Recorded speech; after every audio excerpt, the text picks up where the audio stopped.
My mom texted, "We're keeping your sister's birthday small. No extra chaos." My daughter asked, "Are we the chaos?" I replied, "Oi, I'll cancel the catering." They kept posting photos laughing at the table. Asterisk asterisk until the bill came, and every card declined. Asterisk asterisk.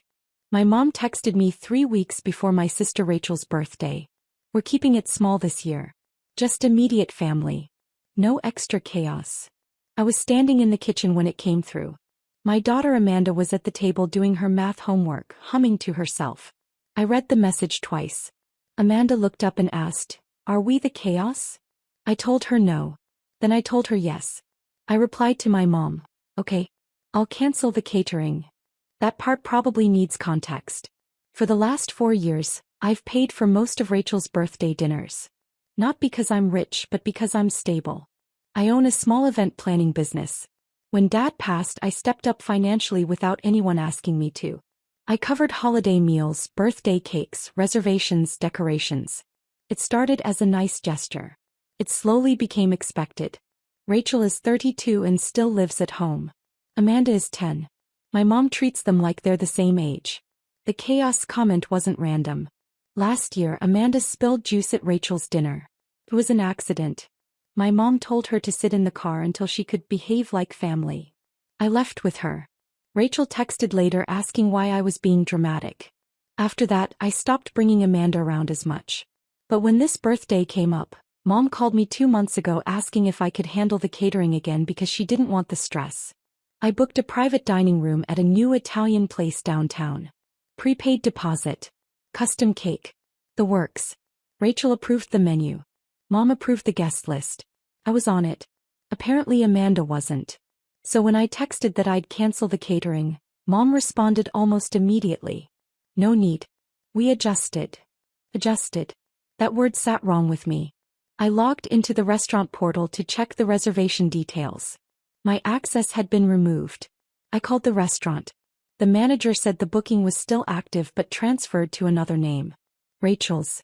And the payment method on file had been changed. Not to Mom's card. To mine. I hadn't authorized anything. I checked my banking app. The remaining balance was scheduled to process the night of the dinner. They had called the restaurant and kept my card on file while removing my name from the event. I didn't text Mom right away. I wanted to see how far they planned to take this. 2 days later, Rachel posted a story on Instagram. A photo of the private dining room. Caption said, "Keeping it small and peaceful this year." Peaceful. Amanda was sitting next to me when the story popped up. She didn't say anything this time. She just closed her math book and went to her room. That night I emailed the restaurant asking for written confirmation of who authorized the card change. The manager replied the next morning. It wasn't Rachel. It was my mother. And she had told them I insisted on staying anonymous because I hate attention. I stared at that email for a long time. The dinner was 4 days away. And I hadn't canceled anything yet. That's when I decided I wouldn't. But I also wouldn't pay. Instead, I made one quiet phone call that changed everything. The quiet phone call I made wasn't to my mom. It was to the bank. I didn't report fraud. Not yet. I just explained that a large charge was scheduled for a restaurant reservation I had not authorized under my name. The rep asked if I wanted to dispute it immediately. I said no. I asked when the authorization would actually finalize. She told me it would attempt to process at 8:17 p.m. the night of the dinner. I thanked her and hung up. Then I called the restaurant back. I asked to speak to the same manager, a guy named Chris. I told him calmly that I had not agreed to cover the remaining balance and that I would not be responsible for the final charge. There was a long pause. He said, "Your mother seemed very confident that you were hosting." I said, "I'm not hosting. I was uninvited." Another pause. He asked if I wanted to cancel. I said no. "Please keep everything exactly as it is." Then I added one small request. When the bill is presented, do not split it automatically. Present it in full. He hesitated but agreed. The week went by strangely quiet. Mom didn't mention the dinner again. Rachel kept posting countdown stories about her intimate birthday night. Amanda pretended not to care. But she asked Friday afternoon if we were going anywhere that weekend. I told her we were going to the movies and getting ice cream instead. She nodded like she had expected that answer. Saturday night at 7:42 p.m. I opened Instagram. Rachel had already posted a photo. Everyone was at the long table. My mom at the center. Rachel smiling at the head. My Aunt Karen. My cousin Derek. All laughing. The private room I booked. My centerpiece designs. The custom cake I ordered with Rachel's name in gold script. Caption said, "Perfect night with the people who matter." I didn't feel angry. I felt clear. At 8:19 p.m. my phone buzzed. Bank notification. Attempted charge declined. I had quietly frozen that card 2 hours earlier. I refreshed Instagram. 10 minutes later another post. Just a boomerang of champagne glasses clinking. Then nothing. At 8:41 p.m. my phone rang. I let it go to voicemail. She called again. Then Rachel. Then Mom again. I finally answered. Mom didn't say hello. "What is wrong with your card?" I said nothing is wrong with it. There was background noise. Dishes. Chairs moving. Someone asking a server something in a low voice. Mom said they're saying it declined. Fix it. I said I'm not there. She said you're paying. I said I wasn't invited. Silence. Rachel's voice came faintly through the phone asking what's happening. Mom came back on. "Don't embarrass us." I almost laughed at that. I said I'm not embarrassing anyone. I canceled the catering, remember? She said you said that but we adjusted. I said yes. You did. Another voice in the background. I think it was the manager. Then Mom lowered her voice and said just run it again. I told her it won't go through. Long pause. Then she asked quietly, "Did you do this on purpose?" I said yes. And I hung up. I didn't open Instagram again that night. But at 9:06 p.m., Amanda came into the living room holding my phone. Mom had texted her. "Tell your mother to answer." That's when I realized this wasn't about a dinner bill anymore. Seeing my mother text my 10-year-old daughter to pressure me over a restaurant bill changed something in me. Amanda handed me the phone without saying anything. The message just sat there on her screen. "Tell your mother to answer." Not hi. Not can I talk to her. Just that. I blocked my mom's number from Amanda's phone right then. Amanda asked if Grandma was mad. I told her adults sometimes make bad decisions when they feel cornered. She nodded like she understood more than she should. My phone kept buzzing. Rachel this time. I answered. Rachel didn't even pretend to be confused. She went straight to accusing me of trying to ruin her birthday. I asked her a simple question. "Who told you I was still paying?" She said Mom said you felt bad about last year and wanted to make it up to us. I almost admired the creativity. I told Rachel I had the email confirming Mom transferred the reservation into your name and kept my card without permission. There was silence on the other end. Then she said, "So what, you always pay anyway?" That sentence landed heavier than anything else. Not thank you. Not we appreciate it. Just you always pay anyway. I said not this time. She started talking about how the restaurant wouldn't let them leave without a card. Aunt Karen's card declined too. Derek had a daily limit. Rachel said Mom was arguing with the manager in front of everyone. I pictured it clearly. The same private room. The same table. My centerpieces. My cake. And my mom insisting I was the unreasonable one. Rachel finally said fine, I'll cover it, and hung up. 10 minutes later I got a notification from the restaurant portal. Access restored to my email. I logged in. The bill had been split 3 ways. Rachel's card had gone through for a partial amount. My aunt's for another. The remaining balance was still pending. Then an email from the manager. Your mother insisted we try your card again. I informed her you had withdrawn authorization. She asked if we could pursue you legally for the remaining balance. I read that twice. Pursue me legally. For a dinner I was told not to attend. I replied to the manager with a screenshot of my original text canceling the catering and asked him to attach it to the event file. I also requested written confirmation that I was no longer financially associated with the reservation. He responded within minutes. Confirmed. That should have been the end of it. But Sunday morning, Rachel posted a long caption about how some people can't handle not being the center of attention. How jealousy shows in ugly ways. How real family steps up. There were comments agreeing with her. People who had no idea what actually happened. Amanda saw it before I did. She asked if she did something wrong again. That was the moment I realized this wasn't just about money. It was about narrative.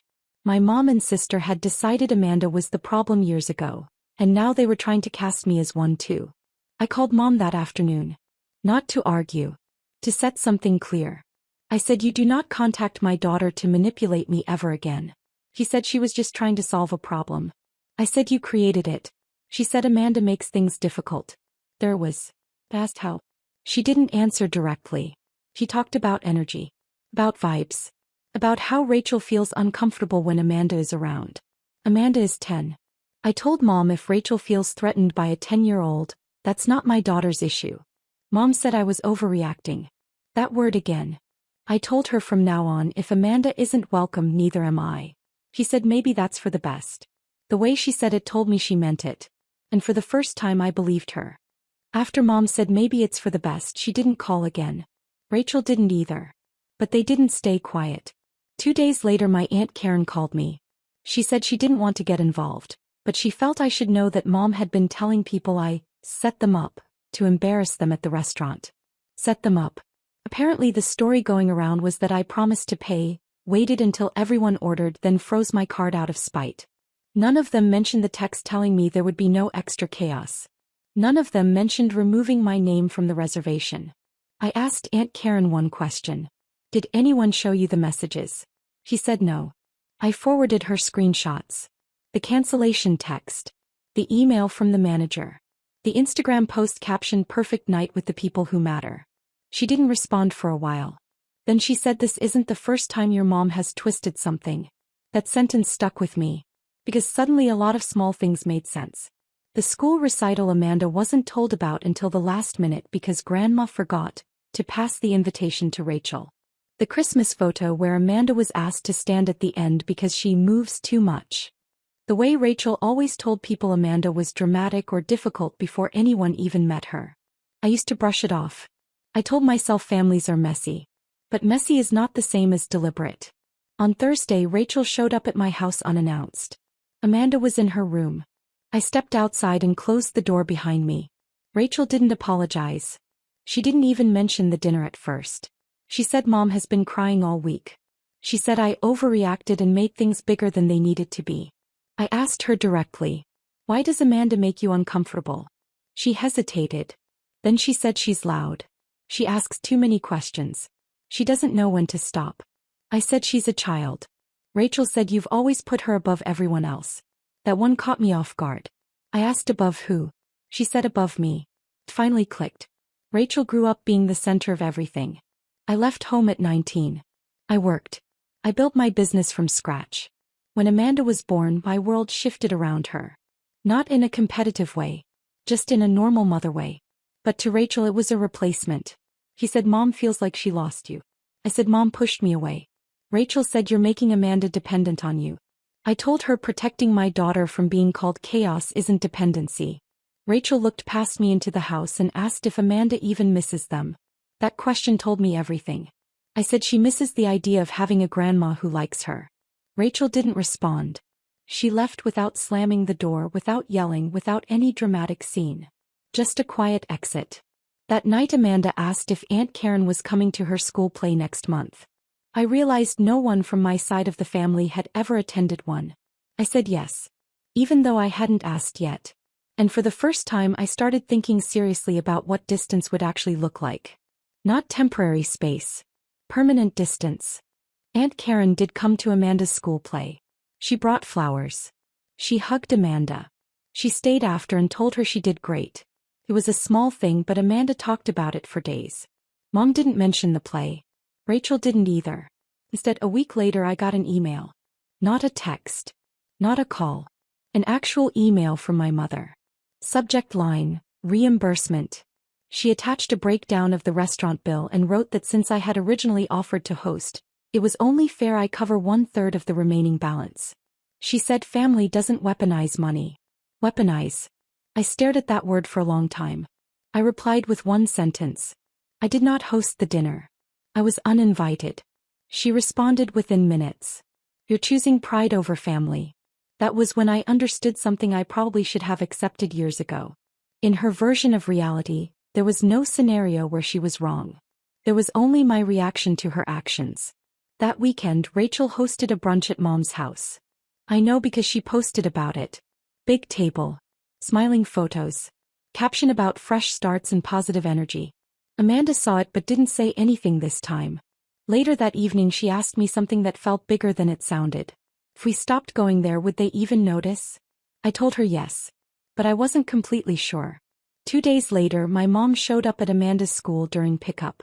She wasn't on the approved list. The front office called me down. Mom said she just wanted to surprise her granddaughter with ice cream. Amanda stood next to me holding my hand. She didn't move toward her. I told Mom she needed to call before coming to the school. She said I'm her grandmother. I said and I'm her mother. There was a moment where I thought she might argue. Instead she said quietly, you're turning her against us. I said no. I'm teaching her boundaries. She left without touching Amanda. That night I updated the school's contact list and made it clear that only me and Aunt Karen were authorized for pickup. It felt drastic. It also felt necessary. The next morning I woke up to a message from Rachel. Mom says you embarrassed her at the school. This is getting ridiculous. I didn't respond. Instead I scheduled a meeting with a lawyer friend of mine. Not to sue anyone. Just to understand my options if this escalated. Because for the first time I realized my mother might not stop at guilt or social pressure. She might actually try something bigger. And I needed to be prepared. Amanda deserved that much. The meeting with my lawyer friend Jason lasted less than an hour. I laid everything out. The restaurant. The school pickup. The email asking for reimbursement. The texts to Amanda. He listened and then asked one question. Has she ever threatened grandparents' rights? I said no. He said good. But document everything anyway. So I did. I saved screenshots. I printed emails. I kept notes with dates and times. Not because I planned to fight my own mother in court, but because I finally understood that hope wasn't a strategy. A week passed quietly. Then Mom invited us to Sunday dinner. No apology. No acknowledgement of anything that happened. Just a group text saying let's stop the drama and move forward. Amanda looked at me when I read it. Are we going?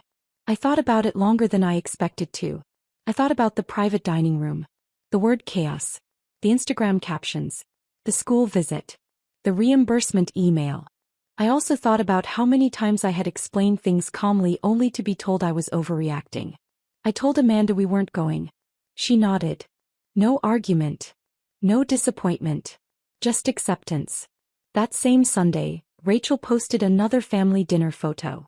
The caption said sometimes distance shows you who really cares enough to stay. I didn't respond. I didn't defend myself in the comments. I didn't send screenshots to anyone else. Instead I booked a weekend trip for me and Amanda. Nothing fancy. Just a small cabin 2 hours away with a lake and no cell service. The first night there Amanda asked if Grandma would ever like her. I didn't lie. I told her Grandma loves in her own way, but sometimes that way isn't healthy for us. She asked if that meant we were done. I said it means we're choosing peace. On the drive home my phone filled with missed calls and texts.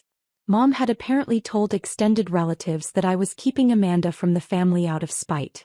A couple of cousins reached out asking what was going on. For the first time I didn't feel the need to explain myself. I sent one group message. Amanda and I are stepping back. This isn't temporary. Please respect that. Mom called immediately. I let it ring. She left a voicemail saying I was tearing the family apart. But families aren't torn apart by boundaries. They're exposed by them. A month has passed now. No surprise visits. No school appearances. No reimbursement emails. Rachel still posts smiling photos at the table. We're just not in them anymore. And the house feels lighter. Amanda laughs more. She doesn't ask if she's the chaos. I used to think if I just explained myself clearly enough they would understand. That if I absorbed the tension quietly, it would protect everyone. It didn't. Walking away did. Sometimes the people who share your blood are the same ones who quietly chip away at your sense of worth. And sometimes the strongest thing you can teach your child isn't how to stay and endure. It's how to leave when respect is no longer on the table.